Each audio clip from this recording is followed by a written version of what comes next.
Welcome to the Opal Foundations series. In this 6-chapter episode, Reframing Personalization, we sat down with Gabe Alonso, dynamic storyteller and marketing thought leader.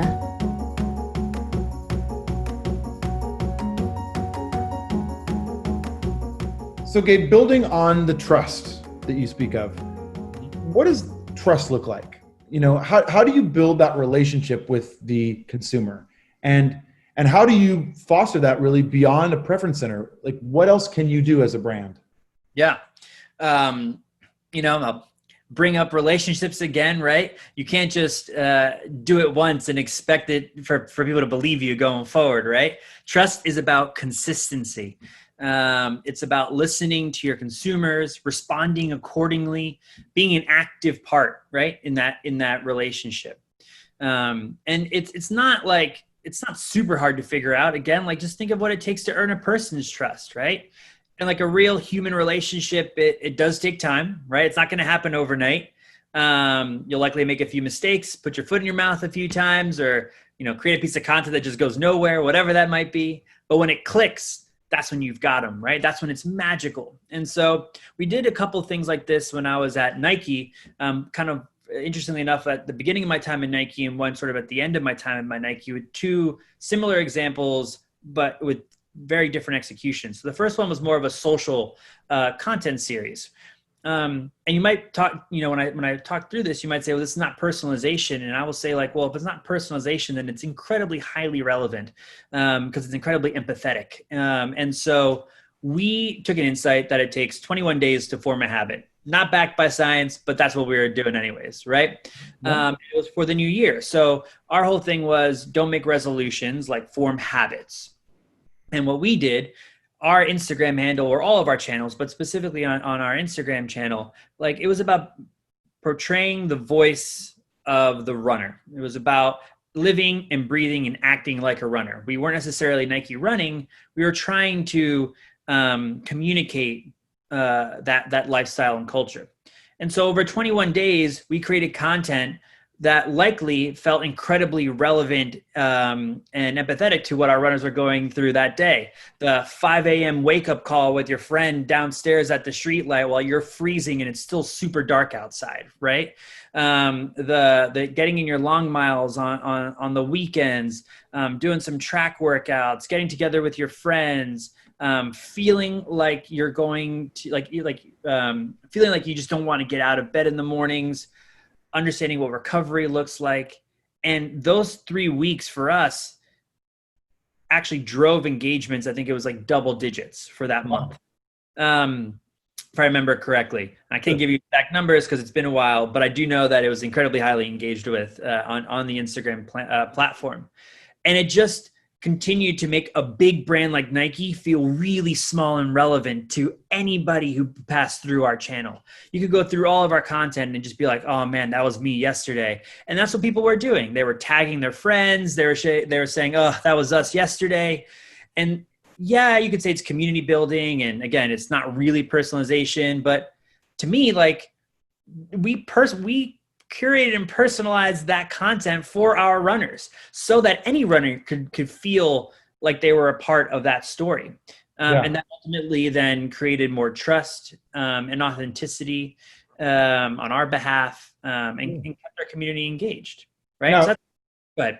No, well, I like what you're saying and this idea of empathetic. And I think it's easy for a lot of people to think that personalization has to do with the algorithm and your keystrokes and preferences. But in actuality, if you just, with your empathy towards the running lifestyle, everybody knows that habits takes 21 days, and the habit versus resolution, like, what I really like about what you're talking about is you made it personal without actually diving into the file of each individual consumer that you were touching. You spoke to a community, put yourselves in their shoes, and in a way, well, not in a way, that's personalization as well.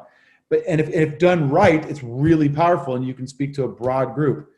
I think what's important to remember is personalization does not just exist with the algorithm and what you did last time you were on our website. Exactly. And I feel like sometimes brands think it's one or the other. It can absolutely be both, or just the one that's easiest for you. You know what I mean? So yes, I couldn't have said it better myself. Honest and transparent approach to your audience, what they believe, what they want to hear, and you go from there. I love that. Okay, you had a second example. I want to hear that one too at Nike. Yeah, so the second one is actually a little bit more on the using technology a little bit more, but also using consumer insights. So I had the pleasure of working on the Nike Training Club app just after it became like co-ed. And so it went from just being a mostly female-driven app to then being co-ed app, male and female. And it was probably one of my favorite experiences while I was at Nike.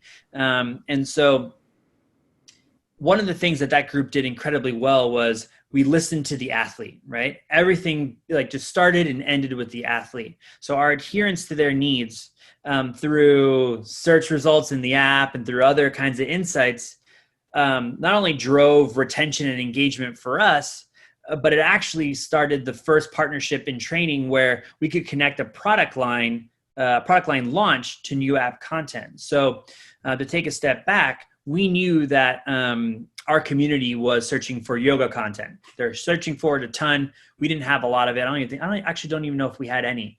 We might have had a little bit, like some stretches and stuff like that. I'm blanking now, so I apologize if I'm misquoting. But regardless, we spent that quarter, that summer, creating a ton of yoga content. It was going to be a big win for us because we knew everybody wanted it. They were constantly searching for it. It was going to be a new functionality in the app, and it was fantastic.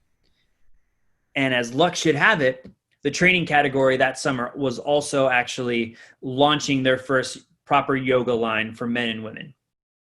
So now all of a sudden, we were able to connect this fantastic content need and workout need with the tools that you need to actually be successful at it. You know, the shorts, the shirts, the tights, the whatever, and actually combine both of those things at retail and obviously all of our consumer touch points to create a far more immersive story and compelling story, in my opinion, for our consumers of both, kind of enablement and product.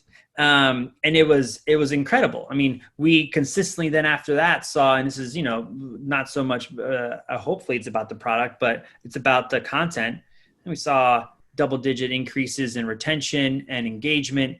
People were continually, like more than, I think at one point, almost half the people were coming back week over week to work out. And for a workout app, that's incredible because it's a high barrier to entry thing, right? To want to work out every single week.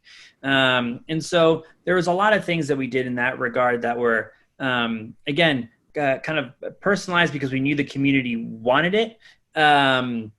And then we were able to actually activate on it. And there are some other things we can talk about too on the NTC app that I think will hopefully be helpful in these conversations. Sure.